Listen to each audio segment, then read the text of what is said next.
आप दुश्मन हैं मुसलमानों के, उसका सबूत ये बिल है। ये जो आप बिल ला रहे हैं, आप देश को बांटने का काम कर रहे हैं, जोड़ने का काम नहीं कर रहे हैं। दुनिया का सबसे पहला वक़्फ़ खाने काबा मक्के में है, क्या हम उसके ऊपर भी सवाल उठाएंगे?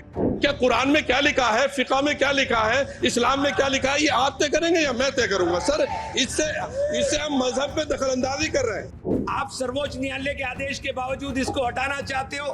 मान्यवर, ये सीधे सीधे कानून के खिलाफ वर्जी है। संविधान की अगर धज्जियां उड़ाने का काम आप करने का काम कर रहे हो, हम इसका पुरजोर विरोध करेंगे। लोकसभा में वक्फ बोर्ड संशोधन विधेयक पेश किया गया है। अल्पसंख्यक कल्याण मंत्री किरेन रिजिजू ने इस विधेयक को पेश किया। इस विधेयक में कई ऐसे प्रस्ताव हैं जिन पर विपक्ष को आपत्ति है। इनमें से एक प्रस्ताव ये है कि वक्फ बोर्ड में महिलाएं भी शामिल हो सकेंगी।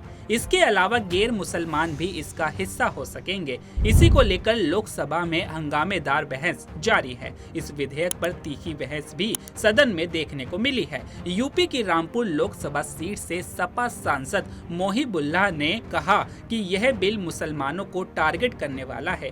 वहीं इस बिल पर अज़दुद्दीन ओवैसी ने भी जोरदार भाषण दिया। Thank you, sir. Sir, I have given a notice under Rule 72 to oppose the Waqf Amendment Bill. Sir, I oppose the introduction of the bill under Rule 72(2) on the grounds that this House does not have the competence to make these amendments. This bill patently violates the principles provided in Article 14, 15 and 25, sir. It is both discriminatory, arbitrary. It is a grave attack on the basic structure of the Constitution as it violates the principle of judicial independence, separation of powers. Sir, one thing has to be understood, that the Waqf management of a property is an essential religious practice for a Muslim. By denying legal recognition to Waqf al-Awlad under Clause 4 and Waqf by user under Section 3(r)(1), government has sought to severely restrict how Muslims can manage their Waqf property. Sir, in fact, Hindu endowment boards, I challenge, Hindu endowment boards are recognized even by usage and custom. Here you are asking for documentation. No existing law, whether non-religious or personal, limits the right of a person to will their property or dispose it. But what you're doing over here, a Hindu can give through will his complete property to his daughter or son. I as a Muslim cannot do, I can only give 1/3. But what you're doing, I can gift, but I cannot give it in the name of Allah subhanahu wa ta'ala. Now you are stopping me from praying. Now what you're doing, you're restraining Waqf al-Awlad. That is not only discriminatory and violating Article 25, sir. There is no limit on anyone to will their property dispose of. Sir, to insist that a person has practiced Islam for 5 years. Sir, एक 2 minute दिए, सबको दिया आप। अगर कल कोई आके बोलेगा कि नहीं मैं 5 साल से इस्लाम प्रैक्टिस नहीं कर रहा हूं, कौन डिसाइड करेगा सर? और एक न्यू कन्वर्ट है, does he has to wait for 5 years to give his property to Waqf? Isn't that violation of right to freedom of religion? Sir, another point, sir. Now, no such provision exists for Hindu endowment or Sikh Gurdwara Prabandhak Committee. Now, irony of the amendment, sir, is that non-Muslims can become member of CWC, SWB, but he cannot dedicate Waqf. Arbitrary. Why is arbitrary? Sir, existing law protected the status of registered Waqf properties. You have replaced that. By empowering collector to determine title, you are violating principle of rights of justice, that one may not be a judge in their own cause. Section 61. If DM says to Matawalli, make this masjid as a government property, if does not listens, punishable offense. This is against separation of powers, part of which is basic structure. This bill excludes tribunal decisions from being final. If collector has been replaced by tribunal, and who is going to look in the tribunal? A retired government judge and a retired government employee. How can the nominee be a part of this composition, sir? In our Okay. आप detail में बोल देना sir, मैं खत्म कर रहा हूं। Secretary level officers can be appointed technical members. 83 states that joint secretary added tribunal. Waqf properties, sir, are not public properties. By removing Waqf by user, this government wants to take over Dargah, Masjid and Waqf properties, sir. Take this example of 107. You have made it more difficult to be removed. Encroachment happens. Section 37 removes protection to Waqf properties. Section 40 prejudicial amendments. and the government is government बोल रही है। Sir मैं खत्म कर रहा हूं sir, आधा minute. Government कह रहे हैं कि हम महिलाओं को दे रहे हैं। मुझे यकीन है कि आप बिल्किस बानो को और जकिया जाफरी को मेंबर बनाएंगे, मुझे यकीन है। मैं आपसे जानना चाह रहा हूं सर कि ये जो आप बिल ला रहे हैं, आप देश को बांटने का काम कर रहे हैं, जोड़ने का काम नहीं कर रहे हैं। आप दुश्मन हैं मुसलमानों के, उसका सबूत ये बिल है। मैं वाहिद आदमी हूं इस सदन में जिसमें वन मैन कमेटी आपके द्वारा बनाई गई सरकार के, और मैं उसमें पेश हुआ 123 प्रॉपर्टी में। जस्टिस आर्यन ने जो रिपोर्ट पेश की, आज तक वक्फ बोर्ड को नहीं बताया गया, क्योंकि वो आपकी मंशा के खिलाफ थी और गवर्नमेंट की मंशा के मुताबिक नहीं थी। 123 प्रॉपर्टी में जब मंशा के खिलाफ हमारे नहीं आए, मंशा के मुताबिक नहीं आई, तो हमने 2 मैन कमेटी बनाई, और 2 मैन कमेटी ने भी कोई रिपोर्ट वक्फ बोर्ड को नहीं दी। जबकि वक्फ एक्ट जो है 1995 जो है वो पार्लियामेंट से पास शुदा है कि हम पार्लियामेंट के जो एहतराम है उसका नहीं कर रहे, उसके हुकूक का। इसी तरह से सर सूबाई हुकूमतों को इख्तियार दिया गया। सर हिंदू एंडोमेंट में जो कर्नाटका और तमिलनाडु में है वहां कोई मुस्लिम नहीं हो सकता, और 26 में आर्टिकल 26 का वायोलेशन है। 4 धाम में ये लिखा हुआ वाज़े तौर पर कि सिर्फ हिंदू होगा। बिहार उड़ीसा में भी यही लिखा हुआ है। पंजाब हरियाणा में गुरुद्वारा प्रबंधक कमेटी में सिर्फ सिख होगा ओनली, और ये उनका अधिकार है जिसको माना गया है। लेकिन मुस्लिम के साथ में यह अन्याय क्यों है? और सुन लीजिए सर मैं आपकी तवज्जो के चाहता हूं, दुनिया का सबसे पहला वक़्फ़ खाने काबा मक्के में है। क्या हम उसके ऊपर भी सवाल उठाएंगे कि वहां पर भी हमारा कोई हिंदू भाई हो? हम अपने वकार को, अपनी इज्जत को, अपने मुल्क की, अपने शान को, अपने संविधान को खुद अपने पैरों तले रौंद रहे हैं।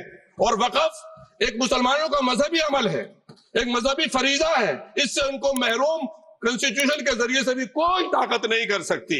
सर ये हम बहुत बड़ी गलती करने जा रहे हैं, जिसका खुमियाजा हमें अभी नहीं सदियों तक हम भुगतते रहेंगे, क्योंकि हम खुद अपने कॉन्स्टिट्यूशन को, संविधान को, उसकी पामाली कर रहे हैं। अगर हमें इस सिलसिले में, मैंने सर पूरा मैंने उसको मध्यम से पढ़ा है, और मैंने पूरी 40 तरामीम जो उसमें गलत है उसको लिखकर जो है वो मैं लेकर आया हूं।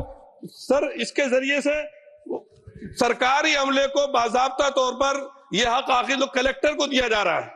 सर्वे कमिश्नर के इख्तियारात खत्म किए जा रहे हैं। आखिर सर्वे कमिश्नर भी तो गवर्नमेंट ऑफ इंडिया का होता है। सर ऐसे कैसे कर सकते हैं हम? और फिर सर उसमें मेरे मजहब के मुतालिक चीजें हैं, तो वो कैसे कोई दूसरा तय करेगा? क्या कुरान में क्या लिखा है, फिका में क्या लिखा है, इस्लाम में क्या लिखा है, ये आप तय करेंगे या मैं तय करूंगा? सर इससे हम मजहब में दखल अंदाजी कर रहे हैं, इंटरफेरेंस ऑफ द रिलीजन कर रहे हैं। सर इस तरह के कवानीन से मुल्क की साख को नुकसान पहुंचेगा। कॉन्स्टिट्यूशन की स्पिरिट हम खत्म कर देंगे, और अगर ये होगा तो कोई भी अकलियत, कोई भी माइनॉरिटी अपने आप को हिंदुस्तान में सेफ नहीं करेगी। पिछले दिनों सिखों के साथ भी ये हुआ, और कुछ ईसाई भाइयों के साथ भी इस तरह के वाकयात हुए हैं, जिसकी वजह से सब लोग अपने आप को असहाय महसूस कर रहे हैं। 10 साल से जो मुल्क में माइनॉरिटीज के साथ, उनके हुकूक के साथ, उनके रिलीजन फ्रीडम के साथ जो खिलवाड़ किया जा रहा है, उससे रूह कांप जाती है। और ऐसा महसूस होता है कहीं ऐसा ना हो कि जनता इन हुकूक के लिए, कॉन्स्टिट्यूशन को बचाने के लिए दोबारा सड़कों पर आ जाएगी। माननीय अध्यक्ष जी, मैं वक्फ संशोधन विधेयक 2024 को विरोध करता हूं। मान्यवर, हम लोग संविधान की कसम खा करके यहाँ आए, और इस संविधान की धज्जियां इस विधेयक के अंदर उड़ाने का काम किया जा रहा है। आर्टिकल 15 के अंदर धर्म, नस्ल, जाति, लिंग, जन्म स्थान के आधार पर भेदभाव करने को, मान्यवर मैं आपकी हंसी को समझ रहा हूं, लेकिन ये बहुत गंभीर और महत्वपूर्ण विषय है। अभी हमारे माननीय सदस्य कह रहे थे कि मंदिर और मस्जिद के मसलों में फर्क नहीं कर पा रहे। मैं बताना चाहता हूं, वक्फ बोर्ड मस्जिदों का प्रबंधन करने का काम करता है। वक्फ बोर्ड के तहत ही मस्जिदें सारी की सारी आती हैं, और वक्फ बोर्ड की शक्तियों को आप खत्म कर करके डीएम राज ला करके उन तमाम प्रॉपर्टीज के ऊपर लगभग 8 लाख एकड़ प्रॉपर्टी पूरे देश के अंदर वक्फ बोर्ड के पास है। आप वक्फ बोर्ड की प्रॉपर्टियों को खुर्द-बुर्द कराने की जो साजिश लोग कर रहे हैं, उन साजिशों को बल देने का काम कर रहे हैं। साथ मैं आप माननीय अध्यक्ष जी आपसे कहना चाहता हूं कि आर्टिकल धारा 9 के तहत ये जो CWC संरचना में बदलाव किया गया है। मैं मान्यवर बताना चाहता हूं कि बंदोबस्ती प्रबंधन के अंदर जब दूसरे धर्म का व्यक्ति शामिल नहीं किया जा सकता तो वक्फ बोर्ड के अंदर ये शर्त क्यों लगाने का काम किया जा रहा है?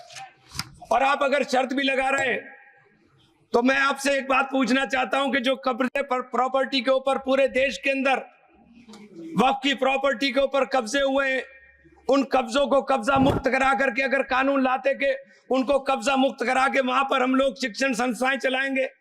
जिस आदमी ने वक्फ की प्रॉपर्टी, वो प्रॉपर्टी इस नियत के साथ वक्फ की कि आने वाली नस्लों के अंदर राय खुदा के अंदर फलाह के काम किए जा सकते हैं। उन फलाही कामों के लिए उन फलाही कामों के लिए अगर अध्यक्ष जी 2 मिनट के लिए 2 मिनट अभी नहीं, 1 मिनट दे दीजिए, 1 सेकंड भी नहीं। श्री JM बाल योगी नहीं, श्री JM हरीश बाल योगी। Thank you, Speaker sir. 1 minute को बात, हाँ खत्म कर, कंक्लूड कर। मैं माननीय अध्यक्ष जी कंक्लूड कर रहा हूं 1 सेकंड के लिए। मैं इसके अंदर धारा 40 को माननीय अध्यक्ष जी हटाने का काम किया। इसके अंदर सर्वोच्च न्यायालय की सिविल अपील संख्या 7812 7814 ऑफ महाराष्ट्र राज्य वक्फ बोर्ड बनाम शेख यूसुफ भाई चावला अन्य के तहत प्रावधानों की जांच की धारा 40 के प्रावधानों की जांच की। अपने फैसले के पैराग्राफ 170 के अंदर बहुत स्पष्ट रूप से माना कि एक बहुत अच्छा कानून है। आप सर्वोच्च न्यायालय के आदेश के बावजूद इसको हटाना चाहते हो। मान्यवर, ये सीधे सीधे कानून के खिलाफ वर्जी है। हम कहना चाहते हैं कि संविधान की अगर धज्जियां उड़ाने का काम आप करने का काम कर रहे हो, हम इसका पुरजोर विरोध करेंगे और पुरजोर विरोध करने का काम करते हैं। बहुत बहुत धन्यवाद।